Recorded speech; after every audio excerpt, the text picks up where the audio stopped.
Many say para-unity is a myth. Many believe that the paranormal community is toxic, filled with egos, know-it-alls, and wannabe celebrities. Let's clear the air here and now. This thing we call para-unity is what we make it. Tonight, let's do something different. Welcome to Necromancer Live. Hello and welcome to the Necromancer Live Show. I'm your host, Justin Brown, and we had a last-minute change of plans. So, I apologize for that. The guest had to work and couldn't leave work. He was going to talk to me from his phone, but he lives in Canada. I can't call him from my phone nor Skype. It's not allowed out of the country. And if I were going to call out of country, it would cost me money, and I just can't do that. So we're going to be talking about EVP this evening with not Missy, but Derek. Let me change the name to Derek Schreiner. Oops. So what's up, buddy? How you doing? Pretty good. That's good. Let me put some effects on here. Yep. That's gonna be alright. So bear with us, guys. I have to do some last minute things, and we will get the show on the road. So we need to put on a noise gate. Let's just put on compressor.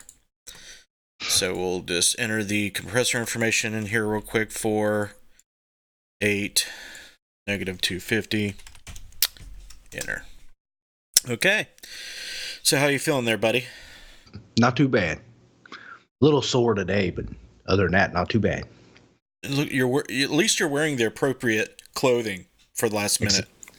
Exactly. Yeah, I started wearing a longer sleeve shirt because it's starting to get cold. All right, so I'm seeing Valerie in here, Bill Davis, Murphy Paranormal, which is RJ, Josh, Missy. She's watching from the other room. She's probably happy that she don't have to do anything tonight. We won't go for 2 hours if you don't want to. We can just do 1 hour if you want, Derek. I know I'm pretty tired. We have Sandy Griffin in here. Sorry, I said Griffith and it's Griffin. I stopped myself, Sandy. I stopped myself this time. Yeah, we get it wrong every week. I don't know if YouTube is working on the chat. Oh. I'm going to find out if anybody has commented. Because if they have, I apologize. Yep. YouTube don't look like it's working, but we got Sam Thomas and Val over there. John Cool's on YouTube, and you're not going to see YouTube comments up on there, which is a bloody shame. I don't know why. It works when it wants to. I haven't figured that out yet. But we were going to talk to Patrick Cross tonight. He couldn't do it, so we're going to be talking about EVP tonight because it's on my mind all the time. It's primary drive and focus on our paranormal research. And recently, I have been wanting to revitalize some hypotheses. One major hypothesis concerning that. We'll talk about it.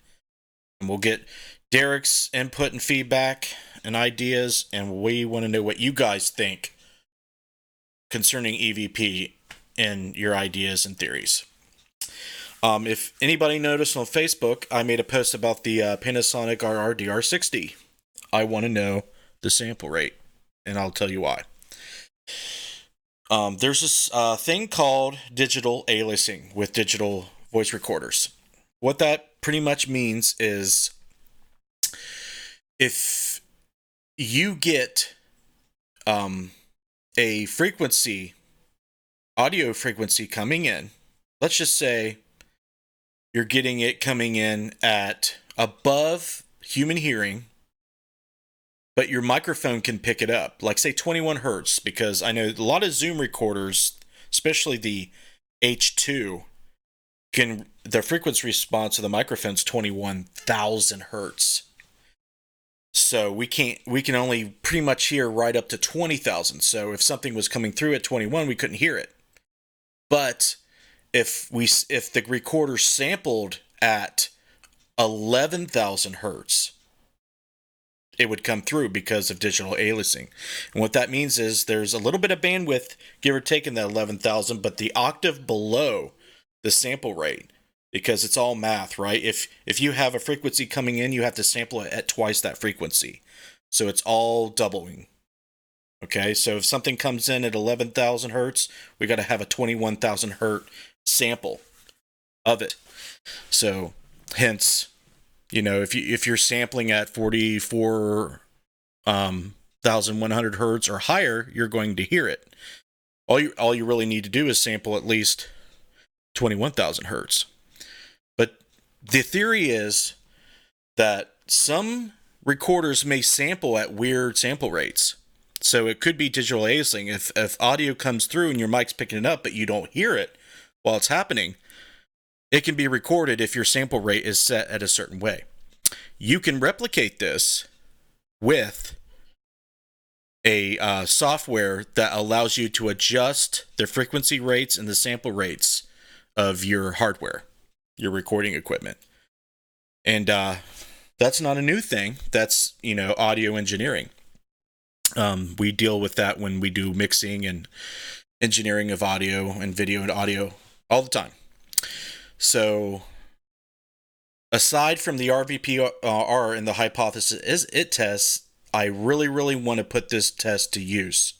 And in order to do that, we need a computer, a microphone that can record up, past 20,000 hertz, and the software that can allow us to sample it at different rates and sweep through the spectrum to see if there's anything hiding within that octave.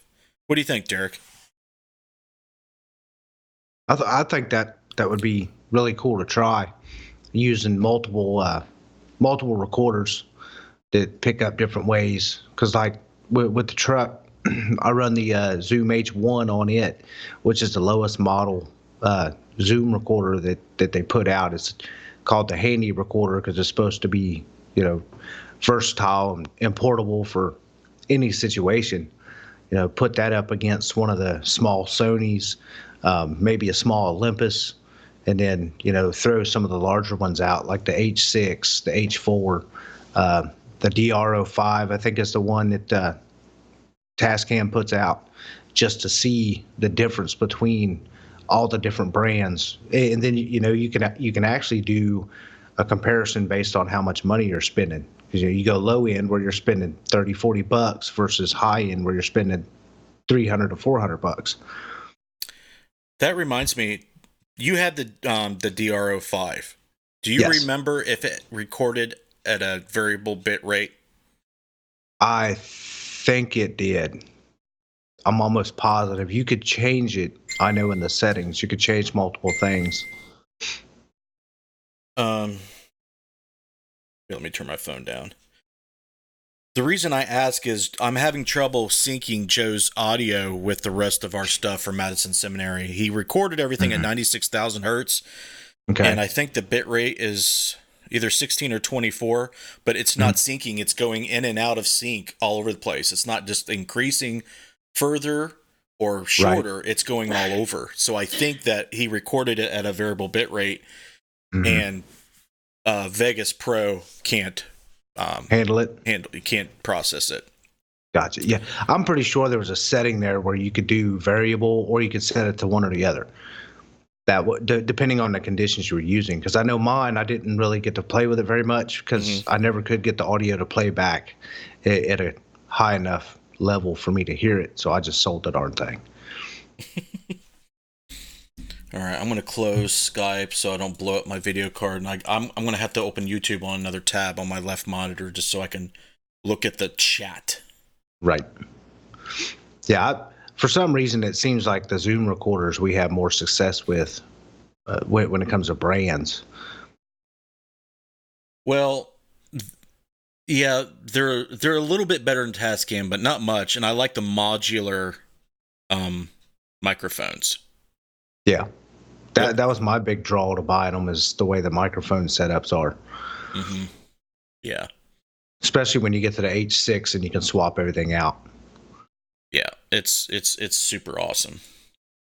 I don't know if Tascam has a modular microphone system, but I see everybody there on YouTube. If you have any questions, I'm going to try to monitor 2 chats here. Hopefully Derek can help me with Facebook. John wants me to do a comparison between MP3 and Wave with decoders that do both. Compare how compressions change the outcome. The only thing I know about the compression, MP3 is a lossy format, and they actually don't do MP3 much anymore. They have this thing called ACC now. I know some digital recorders do MP3 still, but when it comes to like video recorders, they do this thing called ACC, which is a lossy format still, but a little bit different codec. One thing I do know about the difference between Wave, which is a Microsoft codec, and MP3 is when you go to do any type of tampering with the equalization, or if you're going to do anything in like a post-editing to MP3, you're going to introduce artifacts into it because there's a lot of information there and the frequency bandwidth that cannot be manipulated as well. Wave has the full quality of the audio there, so you can kind of bump up the lows, bump up the mids, bump up the highs, low pass filters, high pass filters. It's less artifacting and much higher quality. Okay. MP3 sounds a little bit different. It's not going to have much low end. And it's going to sound a little bit less detail, especially the better speakers you have. I do know those things. As far as recording EVP, I don't think that there's that much of an impact, but I don't know why you would record MP3 if you're trying. I would do everything uncompressed. I don't know why you would do MP3. Generally, people use MP3 because of the storage benefit. Smaller file, you can store a lot more information on your flash memory or your hard drive or your SD card. So that's the only benefit that I see there. If you have any other information, I'd like to hear it. Jessica's joined us in there. Most of the people recording using MP3 is ghost hunting. That's why I suggested it. Really, I didn't know that. If you're recording MP3 for EVP, stop it. Do uncompressed. Now, I have experimented with doing MP3 versus Wave.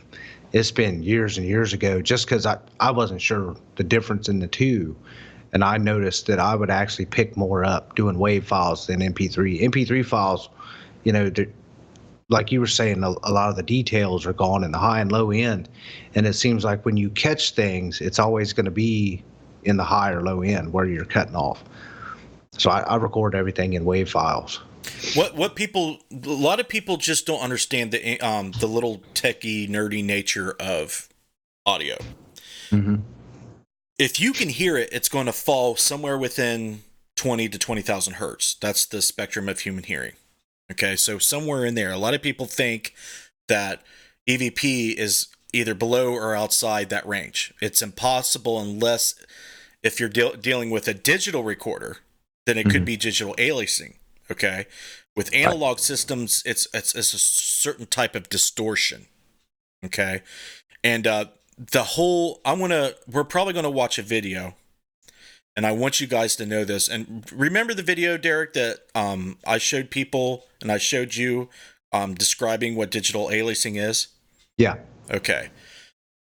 Hopefully, people will. If you want me to show this video describing the hypothesis I have concerning digital aliasing, let me know. Type 1 in the chat if you want to see it on this live stream tonight. If not, just don't type 1. So I will see how long it is. I will check that. Got it bookmarked. I just got to find it here. But is there anybody having a question or any interesting comments on Facebook? Not that I've seen. Troy Haney and Keith Campbell joined, and then they're just kind of chatting between each other. Bill did comment something about CD. He was talking, I guess, quality of the audio, and he said CD quality is 44. Yeah, 44,100 hertz or Right. 44.1 thousand hertz. And then before that, he said says frequencies below 18 kilohertz and sample rate of only 6. So I'm not heard The DR60? that. I think that's what he's talking about. Yeah. John Cool linked me an article that Michael Baker did a long time ago. Actually, I think it was a blog post or something. Could have been Reddit. Nice. I don't know. But he said Michael Baker claimed that it was only the DR60's only samples at 6,000 hertz, which is like, wow. I don't understand how that's possible to produce anything good at all. Mm-hmm. So I'm skeptical about that number. Right. The lowest recording I've ever seen was 8,000 hertz. And what recorder was that on? The 6,000? The DR60. The 8,000. Oh, that's like when digital recorders first came out. I mean. Oh, okay. Kind of like the old Sonys. Yeah. The little Sonys. Like if you open up Audacity and you look down to the bottom left, for example, pretty much everybody's familiar with that program. It'll give you a project sample rate setting. The lowest it goes is 8,000. You can't go any lower. Right. So if the recorder is 6,000, that would explain why it sounds like absolute garbage. Right. Robert Murphy just jumped on. Sandy did type a 1 in the comments. Yeah, of course Sandy wants to see everything. Now, I don't know what my Steinberg software actually goes down to on sample rate. I've never really looked into that. I bet you it's 8,000. More than likely. My bet. And it probably goes up to 96,000. Right. See, I was showing Josh the feature on it that I like to kind of pull up every now and then when I do plug in audio files, where it shows the wave graph, and it's almost a 3D model of what the waveforms are coming through. And it's pretty neat because it shows it in colored peaks and valleys. All the spectral analysis, yeah. Mm-hmm. You look at that and you can kind of pinpoint where stuff's at and where stuff's not, especially that's how, like using the MagCheck 95 or the EVP mic that I had, that was the only way I could find stuff on there when it was set really low, was to pull that up and look at the analysis and look for a peak and then go to that spot. Was Bill Davis saying that DR60 was 6,000? I think he's saying that there was an original that was 6,000, and then there was a second generation that was 8,000. Oh, so Michael Baker's probably right then. Mm-hmm. So they released one and realized that 6,000 was not going to cut it. Nothing was going to support it, and then they released an 8,000.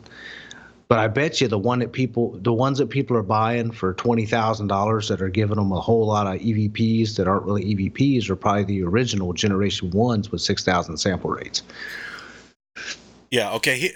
Okay, DR60, we're going to address this right now. This is not going to be a highly well-structured video where I'm going to be like, it's unplanned, okay, folks? But we're going to talk about the DR60 real quick. It's not shielded. They did not shield the circuit board to it, so RF, other electrical appliances, any electrically conductive field or electromagnetic field can interfere with the microphone, and the board can interfere with the microphone. So when they recalled it, when they were reporting these things coming across that they did not record, it's the board interfering with the microphone. When you have an electronic device that has a microphone transducer or a speaker with a coil and a magnet in it, it's going to cause noise because of the fields. And that's why it's a good practice to shield them. And that's when manufacturers, there was a law or specifications that they have to pass, whether it, needs to be shielded, won't interfere with someone else's device, or will other devices interfere with it. There's certain codes. I'm not an expert on that, but I know that there are codes. So that reminds me, you remember when I told you the newest model of the Mel meter with every function in it? it doesn't have shielding. Correct. Because see, when my antenna come loose on my millimeter, and we kept having the issues with the REM pod going off, and we found that the antenna had come loose and was laying on top of the aluminum shielding, but still making contact with the circuit board. It was actually making it give false positives. So it's the same effect with a different piece of equipment. Right. So if you have a faulty shield or no shielding at all, you're going to get interference. So that would explain why there's some weird funkiness going on with my REM pod and my millimeter. Because especially when you interact with the buttons in the interface, you're going to get false readings. So be careful of that. Be wary. If you have a meter, like a millimeter or something like that, pull the panel off and look to see if it has shielding. I bet you it doesn't. I don't know if he just removed them for whatever reason. I don't know why. I'm talking about Gary Golka. Or if this was something that was a mistake. But, yeah. DR60. It's getting interference from the circuit board. And hell knows what else. And the problem is, if it's only sampling at 6K, you cannot tell the difference between speech, movement of your hand, or interference from a device or itself. You just can't, because everything sounds the same. The higher the sample rate and the bit rate of the device, the more detail you get. So, I'm sorry, folks. The DR60 is bad. A buddy that a lot of us know, I don't know if he wants me to mention his name, said it he would mail me the DR60 so we can test it. So he just told me that this evening. So if he does that, we'll be able to do some tests. And if I go into the menu and see what the sample rates are, it could be possible that the DR60 is picking up frequencies via digital aliasing. Because if it samples at 6K, it's going to have digital aliasing at 12,000 hertz and 24,000. I'd be interested to see how it reacts to wireless microphones. I bet you it would pick up the frequencies coming off of them when you got close. It'd be just like a REM pod. Oh yeah. Now your new recorders will do it. I didn't know this, but that one test we did with our ITC validator, I had the UHF transmitter for our wireless mic on one side of our recorder and the receiver on the other, and it was picking up the transmission over the mics. Oh, really? Mm-hmm. Wow. That's neat. So it'll pick up. So, the theories are out there. If ghosts, spirits, or whatever the heck it is that's talking to us over these microphones, it could be a radio frequency. It could be. Right. And it doesn't have to be a particular frequency. It just has to be electromagnetic in nature. Mm-hmm. And that's the cool thing. Exactly. So, I mean, depending on where you're at, some places that don't have electricity or out in the middle of nowhere in the wilderness that don't have power lines or substations around them, where are they getting the energy to produce the field enough to manipulate a recorder? Is it coming from the natural magnetic field of the earth, something in the atmosphere, electrical charge from a thunderstorm? I'm sorry, folks. Let me adjust this display capture here real quick. Let's see here. What do we got? Is that right? Yep, that's right. So we'll go here. And we'll go here. Let's whoa. Okay, let's do this. Sorry, folks. We're going to watch this video, but I'm going to shrink it down so we can see what's going on here. I don't know what happened to my webcam and everything, but let's do this.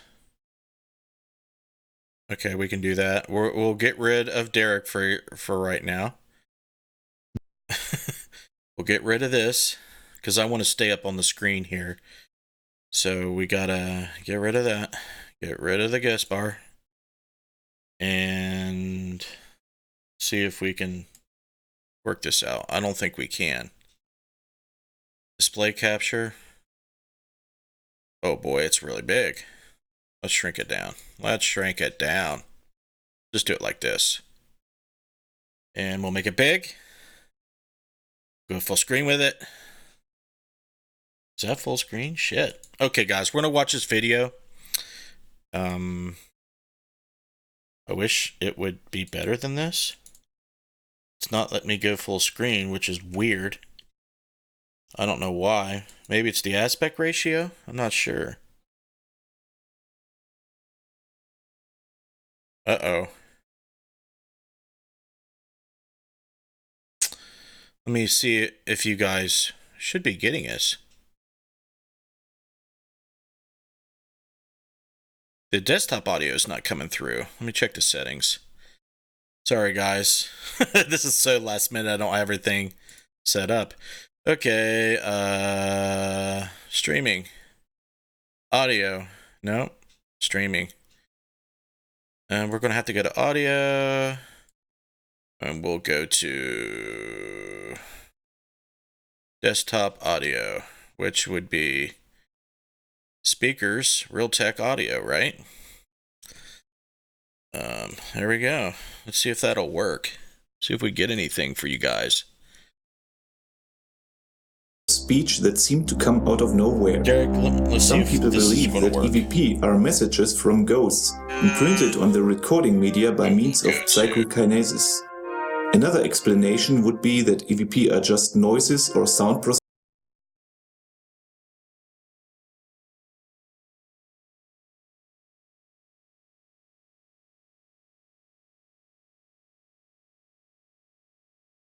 Bill said he thinks your audio is 6 kilohertz. Okay, guys, let me get this to where you can actually see it. And just give me 1 minute, guys. This looks all messed up. So display capture, we'll move up here. We'll go like this. We'll go like this. We'll go like this. God, this is an old video. And we'll go like this. Go like this. Okay.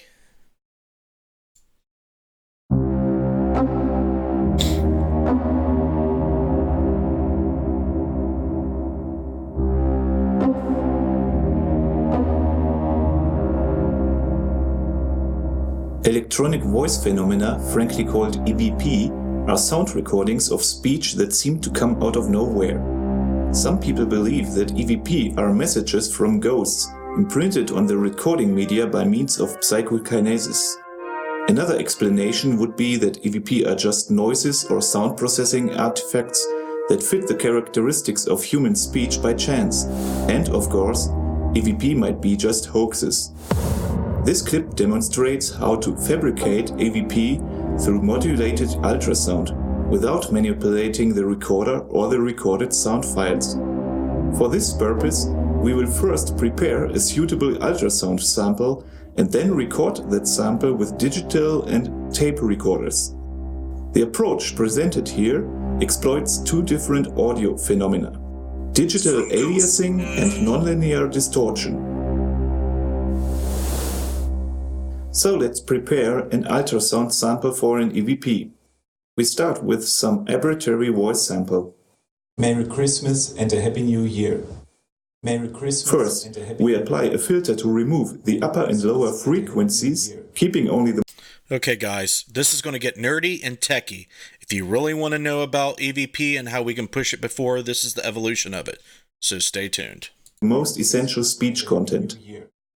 Merry Christmas and a Happy New Year. Next, we shift the frequency spectrum of the source signal into the inaudible range above 20 kHz.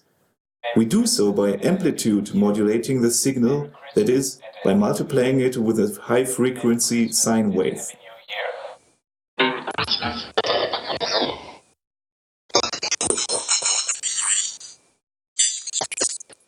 This process yields two frequency blends that look like another's mirror images. Applying a high-pass filter with a steep slope, we cut off the lower band that is partially in the audible range. This is it. This ultrasound sample is currently sampled at 96 kHz. And we are going to capture it with the recorders to see if the recorded sound will be audible. But before, here's an explanation of the theory behind this. First, there's aliasing. When sampling a signal with a digital recorder and replaying it, only the frequencies below half the recorder's sampling rate are reproduced properly. Higher frequencies will be displaced as images into the lower frequency range. The rule is that if you shift the frequency spectrum of the source signal by an integer multiple of the digital recorder sampling rate, then the recorded sound will be the same as if the spectrum wasn't shifted. Let's simulate a digital recording of our ultrasound sample by downsampling it to a rate of 11 kHz.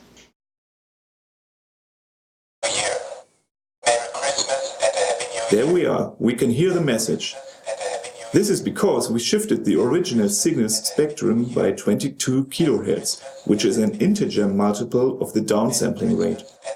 So the sound you're hearing is the sound that we would expect when the ultrasound sample is recorded and replayed at the sample rates of 11 kHz or 22 kHz. If recorded at other sample rates, it would sound distorted, like this. Okay, so there you go, guys. It has to be a half of the sample. The sample rate has to be half of the frequency lower. It can't be higher. It has to be half lower than what it's coming in. This is the rule and math behind sound engineering. Okay, this is just physics. So this is the theory. You can replicate a quote-unquote EVP according to this guy on the internet, happens to be an audio engineer. He tested this, and it could be that spirits are talking to us at a certain frequency and our devices are sampling it at a certain frequency, at a certain sample rate. Now, he is going to show you some devices that he has that happen to have sample rates that will hear things coming across at certain frequencies, and we'll continue to watch this. Very, very interesting, and it's something that people should be testing and considering doing their EVP research. The other effect to reproduce the signal in the audible range is nonlinear distortion. Nonlinear distortion occurs when an audio signal is propagated inconsistently. Tape recorders, for example, change the recorded signal in a nonlinear fashion, adding frequencies that are sometimes perceived as so-called warmth. We can simulate nonlinear distortion by altering the shape of our ultrasonic wave.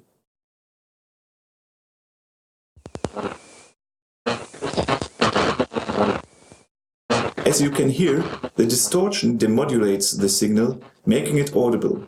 This works independent of the frequency by which the source signal was modulated. This is different from the aliasing effect, which only works properly if the modulation frequency is an integer multiple of the sample rate. So these are the effects that we are going to exploit, aliasing and nonlinear distortion. Okay, I know David Wolver made a comment that he's had good results with the DR60. What my issue is they believe it's something to do with the recorder that allows for good EVP recordings. If that's so, we have to explore why that is. Once I get the unit that I was told I would be getting to use and test, I can figure out the physics behind why. Okay, I think there's physics involved with it. Now, if the DR60 is sampling at 6K, 12,000 hertz frequencies can come through. But my problem is we can hear 12,000 hertz, so we should be hearing these. So my theory was that if it's coming through at 11,000 hertz sampling rate, maybe it's because it's at 21,000 hertz. EVP's coming through then. So even with that being said, it's not looking good for the DR60. it creates false positives. Okay, and it's really, really hard to tell if they're clear or not. I've actually haven't really heard anything clear come out of the DR60 from anyone, even their own voices. Like sometimes people's normal voices I can't even understand.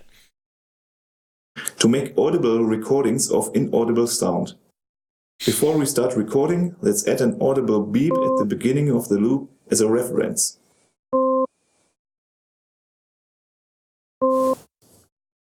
Now there are some obstacles. First, you need a speaker box that can emit sound above 20 kHz. A tweeter with a range up to 50 kHz or higher would be ideal. Second, the microphone used to capture the sound must also be capable of receiving sound above 20 kHz. Third, the recorder must not completely filter out frequencies above 20 kHz of the input signal. Luckily, our ultrasound sample isn't so far above the 20 kHz border, so enough of it might get through even though my speakers and microphones specified frequency range ends at 20 kHz. I'm reading it. The sound you're hearing in the background has been recorded with this Zoom H2 digital recorder at a sampling rate of 96 kHz. As you can hear, there's only the beep, whereas the ultrasound is not audible. But even though it's inaudible, you can see the meters of the recorder move. So the signal is actually captured. This recorder also serves as an external microphone, feeding the signal into this tape recorder. So let's start the tape recording. Also, the sound is recorded by this digital camera, a Canon XS55, sampling at a rate of 11 kHz. Now let's listen to what the tape recorder has caught.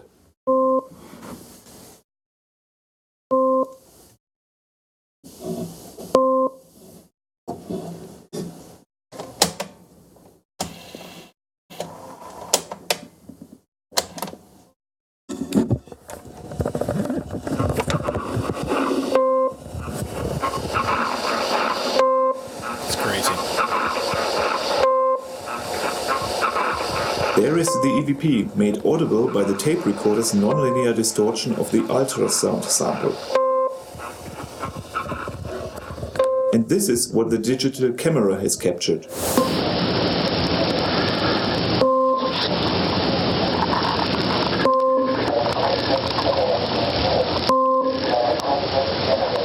There is the EVP again, this time made audible by digital aliasing. Okay, so there you go, folks. It's just been demonstrated with an analog recorder and a digital recorder. It can be possible to replicate an EVP like this. To answer Val's question, it is possible. This can be testable with the proper setups and proper equipment. And this is what EVP researchers need to be doing and what they need to understand about their equipment and about how sound works, right? David, you can send those over to me. That's fine. But only having the files, if they're raw and original files, I would love to have those. But I don't think you can get raw files from it. So I don't know how useful they would be to me. I couldn't see the sample rate. I couldn't see the bit rate. I couldn't do a proper spectral analysis on it.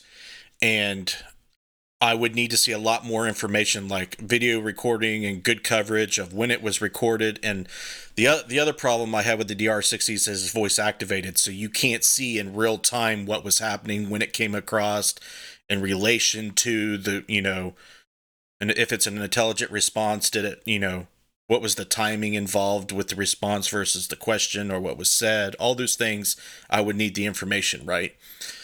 And we have to be objective and, really thorough with all that stuff. So there you have it. Am I though? Let's see. What's Valerie saying there, Derek? She was talking about. She said, "I agree." She was replying to Bill. Bill had made a comment about. He said frequencies are key to the paranormal. And she said, I agree. I believe spirits are at a higher frequency that is fast, and we need to come up with or tweak our equipment to work on a lower, slower frequency to understand what's being said, right? And, I was just getting ready to tell her that the speed thing is kind of where the strobe light theory came into effect, because Robert Veitch had did the thing with the paraselfie and making it strobe to where he had the theory that, manifestations are super fast moving. That's why people don't catch them all the time. So we, experimenting with strobes and stuff like that to try to slow down the entity like you would in a nightclub. The problem with our setups with the strobing is we don't have high-speed camera equipment. Correct. The cameras are not built to handle the speed that we're strobing. Right. There's this thing called, I'm so tired. Sensors scan at a certain rate from top to bottom. So that's why on a lot of mirrorless cameras, there's this, the effect that will make it slanted. What the hell is the effect, Derek? I can't think of it right now. I'm so tired. But, it causes screen tearing, and the sensor can't scan the strobe fast enough to make it look correct. Almost like matrix. No, it's there's a term. Or is it vectoring? No, it's a photography term. Oh, okay. Yeah, let me see if I can Google it. Problem with mirrorless sensors on cameras when panning fast. God, I'm so tired. I can't think of this stuff.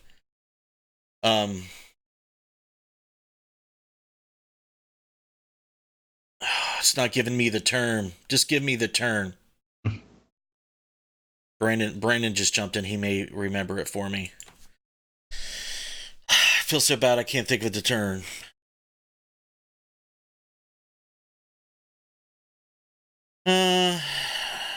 Why do I gotta do these shows tired?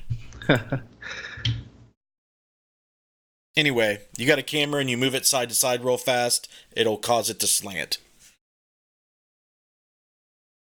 What's up, Brandon? Brandon, what's it called when you're using a mirrorless camera and you pan real fast and it slants and warps the image? What's that called? I'm so tired I cannot think of the word, and I watch reviews all the time. I can't think of it. Help me out here, man. I'm been up for 20 hours video editing the whole time. I need help. Google is not helping me. But yeah, EVP.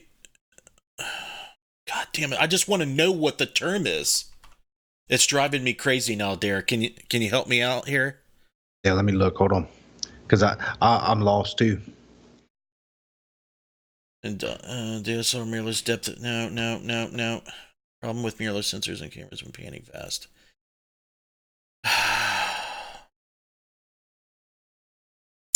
I give up, dude. I'm too tired to look. My brain is fried. But let's get back to EVP research. The best way to do it is to know your equipment, understand everything about it, know the physics behind acoustic energy, sound. Know sound, enough about sound engineering so you can apply everything that you know about it to your EVP research, and understand the scientific method and utilize it to the point where you're testing your ideas about what EVP is. A hypothesis might be that it's a magnetic field manipulating the transducer, whether it's a dynamic microphone transducer or an electric or condenser microphone, capacitance or electromagnetic induction. Those are the RVPR hypotheses we research. Now, if it's digital aliasing or a nonlinear distortion, if you're using a tape recorder, it could be that. You can test all of these. You can test these things with the setups that we put out there. David Roundtree has done work in this field with Paul Browning, and nobody is real that I know of is testing the digital aliasing and the nonlinear distortion. Thanks, David, by the way. I'm glad there's a very small niche of people do it. Appreciate this. The rest of them just want to watch Ghost Adventures, and they're happy, which is fine. Yeah, David. Yeah, I think it's very possible that the DR60, there could be a reason why they're getting the voices that are coming across. I don't want to just say they're not paranormal. If one of my buddies sends me a unit and I test it and I look through all the physical information and attributes about it, and I find out that there's something going on there, you guys will be the first to know. Because I did this with the SLS camera. I trashed the SLS camera. A follower and viewer of ours said, "Oh crap, I just bought one. Here, let me send it to you. Test it and let me see if your thoughts on it were correct." And it unfortunately it turned out to be correct. They're trash. In my opinion, anyway. So the DR60 could not be trash, even though I've been trashing it, right? So there could be something to it. I just want to see what it is. I want to have the explanation. I just don't want to have the idea or theory. Because I just think the evolution of the paranormal and the progress of it needs this. I'm sorry, YouTube. Let me get back to you. You think you hear us like we hear each other. I don't know what Sam's talking about that. John says Michael Baker described it best by saying it was hideous. DR60 is the daddy of the much later release Ghost Ark. Ghost Ark was bad. And is jitter the term? No, it's not. Thanks for trying though. It's going to come to me naturally. But I don't know what. We were talking about the strobing and needing high-speed sensors.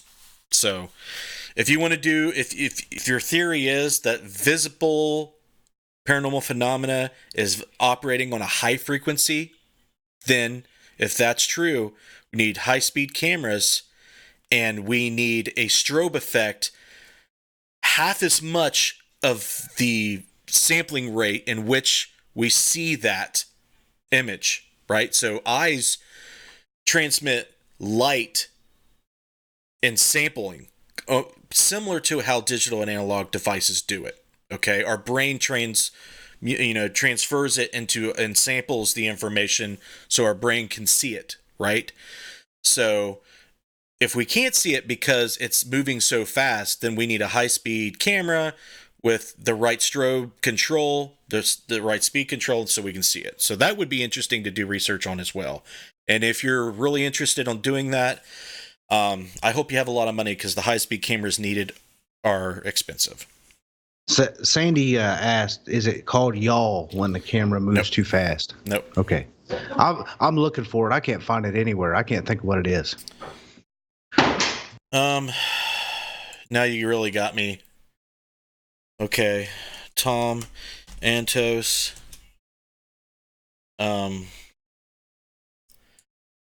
Let's see here.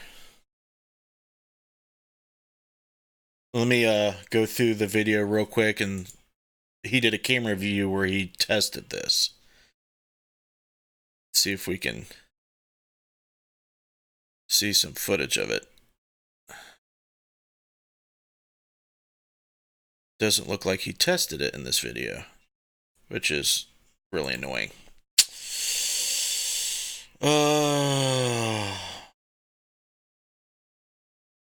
It's driving me crazy, Derek. My brain is broken. I don't care anymore. Record the SB7 while running it and use software to take out the noise and see if you get anything. That's been done by the Portal devices with the noise reduction pedals, Bill. And I don't think that's going to help you at all. Just my opinion. Spare boxes are noisy because you're scanning a lot of radio stations with no broadcasts. So you're going to get white noise. A lot of people think because of the recording sounded so bad. Yeah. Yeah, they drive people crazy because it's noisy and annoying. A lot of people think that the white noise is the reason why spirits can use that to communicate. I don't think so. I think it's frequency again. I think if spirits, entities, the paranormal source is using RF or electromagnetic energy to communicate, then the radio is going to pick that up. Absolutely. It can even come across the speaker. You really don't need a radio. Bill Davis will be the first one to tell you that if you have a nice, powerful amp sitting on your floor, all of a sudden you're going to hear some AM stations. You're going to hear some broadcast stations. And that's because of electromagnetic induction. The electromagnetic radio frequencies are inducing electrons in the coil of the speaker, and that's how you hear sound out of speakers. So you're going to hear the broadcasts. So if spirits operate that way, you're going to hear that. That would be really cool if that was true. I'm really, really glad we're not being bombarded by comments because I'm so tired. But I'm glad. Did you guys learn anything from that video? I want to know if you learned anything from the video. Because when I first watched that video on digital aliasing and nonlinear distortion, a light bulb, multiple light bulbs went off in my head. I've been wanting to test it for a long time, and I'm pretty sure next year is the year where we just prioritize it. What do you think, Derek? Definitely. Are you on board with this? Oh, yeah. You better be. You have no choice. I'm on board for trying all kinds of stuff. Not. Do you have any ideas you would like to test that you've been kind of tossing around in your head? Not really. It's more just putting stuff together for some of the ideas that we've already put out there and discussed. You know, like adding the oscilloscope to the RVPR so that we can try to get live readings. Yeah. Getting the spirit box set up to where we have the multiple spirit boxes going on the exact same frequencies at the same time to see if something comes through every one of them at the same time. You know, just trying to get stuff like that put together so we can actually test it. Post a video link. Sure thing, buddy. Oh, where the hell? Let me find it. Okay. Copy. See if this works. Go to YouTube. I don't know why I did that. I don't need to do that. See if this works. Looks like that works. See if it does. It does. Okay. Facebook? Facebook, do you want... Oh, yeah, you did want the link. So, go to Facebook, and we'll do it there. And we'll give you guys the link.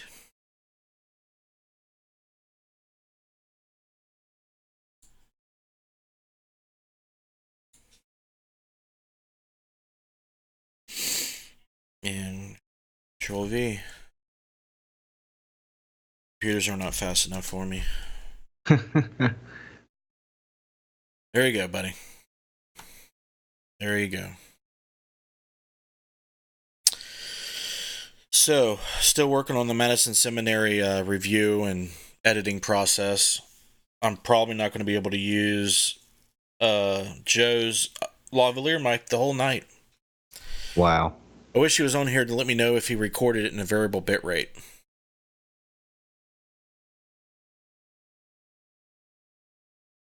Just, if you guys are curious and you're recording audio for video production, record at a sampling rate at 48,000 hertz. Please. Record wave format, please. Go into your recorder and set the correct date and time, please. Reformat your recorder before you use it. Before the investigation starts, please. The reason is, If it's going to be scrutinized, they're going to look at the metadata. They want everything to be the correct day, the correct time. So if you are going to do any post-production manipulation, the metadata will be there. The evidence will be there. So they want to see all that correct. You want to format everything just so you know that there's not anything else on there that would cause a discrepancy or cause confusion or be a way to, say that there's something not right about it. So you want a clean slate there. 48,000 hertz sampling rate, because that will cover and allow you to sync with 24 frames per second and higher, 24 up all the way up to 60. So that's why you do that. If you don't, you'll have syncing problems. You're welcome, dude. Fine, take care of you. YouTube is first. Well, they were up on my screen over there. I can't do a pop out on the chat for Facebook. That'd be cool. Wait, on audios, use 48K instead of 96K. Yes, I would. Yeah, there's really no reason to use 96,000 kilohertz for video production. I mean, why would you do that? There's certain reasons why you would do it for like sound design, but not video production. So now the bit rate is a little bit more important, I think. You want to record, if you got 32-bit float, I would record at that, but 24 is fine. 24-bit. 16-bit's even fine. That's like the lowest standard that you could do. Yeah, I would not put 96,000 sample rate into video production.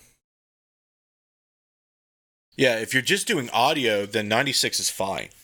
Yeah, if your recorder can record at 96,000 hertz, that's fine. But just for video production. There may be a sync problem with 96,000 hertz. That might be because what Joe did was 96,000 hertz, and I think the bit rate was variable bit rate. There was a sync problem, and I don't understand why there is. It sucks. It really sucks. But let's see here. No one's on YouTube. I don't know, Derek. Do you think that we covered everything? Does anybody have any other questions? I think an hour should be fine with this. 2 hours? Yeah, I haven't seen any more questions pop up. I think we covered quite a bit. Most everybody seems to be confused. No, they're just trying to clarify and learn, and right, which that's is good. all I do. Right. Aliasing wasn't what you was looking for, was it? No, that's what we covered. That's what I thought. There's aberration. I'm looking up some glossary terms. I'm trying to find this. Well, I'm just going to look at it. Will you talk while I look? Barrel distortion? No. Okay. There's so many terms. Yeah. Brandon Masulo just jumped on. What's up, Brandon? We are talking about the EVP stuff. Yeah. All kinds of EVP stuff. So, if I go on this channel and I look up mirrorless.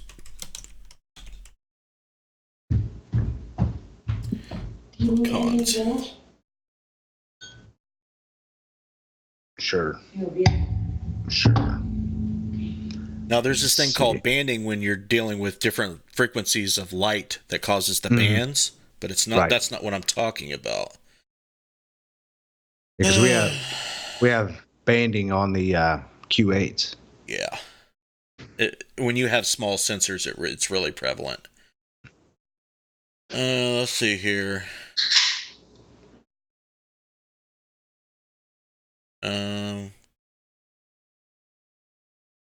Enter again.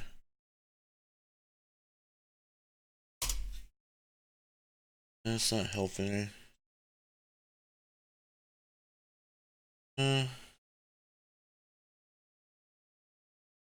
I'm too tired to think of it now. I can't search for it. But what it is the sensors don't scan fast enough, so when you pan real fast, things will appear slanted instead of straight up and down. It's got a technical term. I can't think of it. It's pretty annoying that we can't think of it, especially for me. Good night, Valerie. All right, folks. Well, I'm going to end it here. Thanks, Derek, for hopping on and helping me out with this. Sorry that the guest couldn't make it tonight. And we will be back in a couple weeks. He says, "Good Lord, I turned into my brother." How did you do that?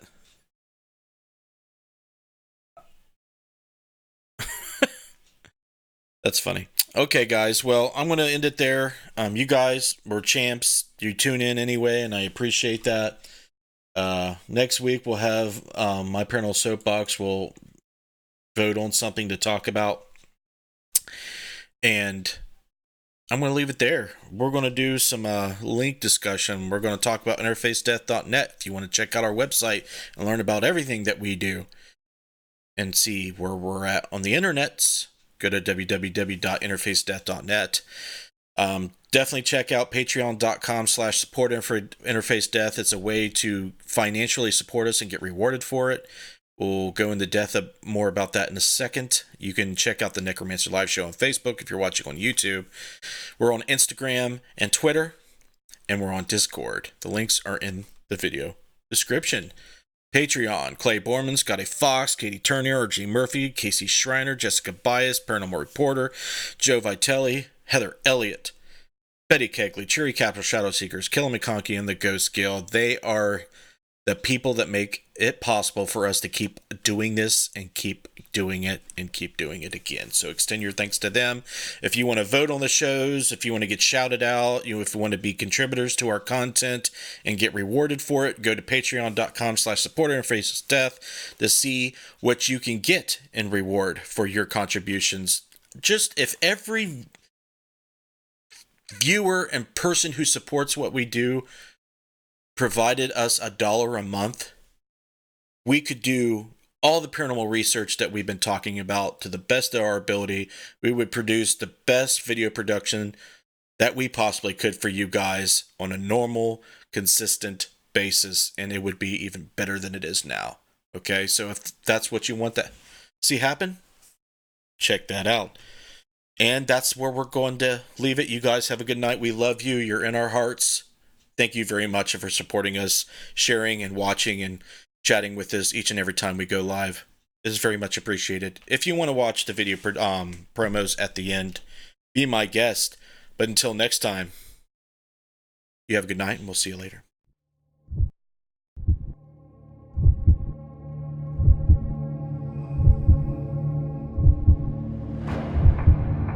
Do you have that drive?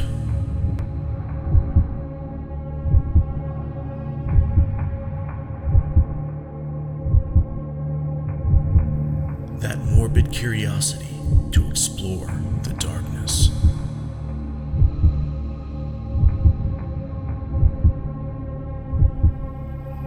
Do you have what it takes to brave the night? You do? Good.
see you. What the fuck was that?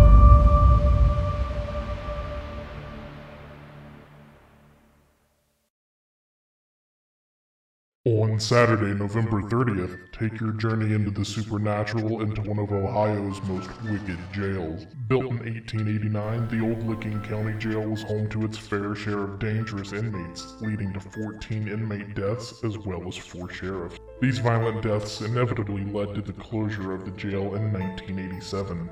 Join us for a night of history and an overnight ghost hunt you'll never forget. Your journey awaits.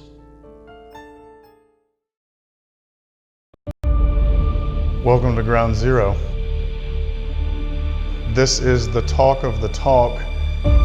You know, everybody is captivated by this area. This is what I call the asylum. When I first purchased the place, it wasn't hard to know that this has been whitewashed. Everybody has their sort of the boogeyman. When you're young and growing up, be good, the boogeyman's gonna get you. Well, you wanna know what the boogeyman in Madison is? It's this place. You grew up here and you acted up in front of your parents, you get sent here. Now that sends a red flag. If this was a nice facility and everyone was being taken care of, why are you gonna send them here? Something was happening behind these walls.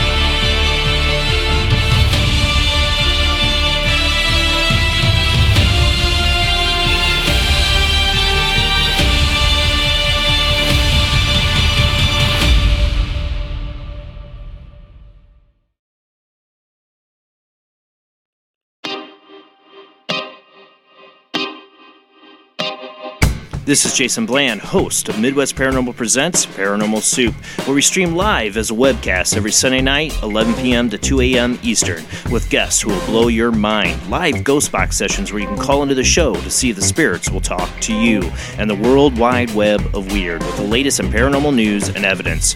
We're bringing the weird every Sunday night, 11 p.m. to 2 a.m. Eastern on our Facebook page and YouTube channel. Don't forget to follow and subscribe.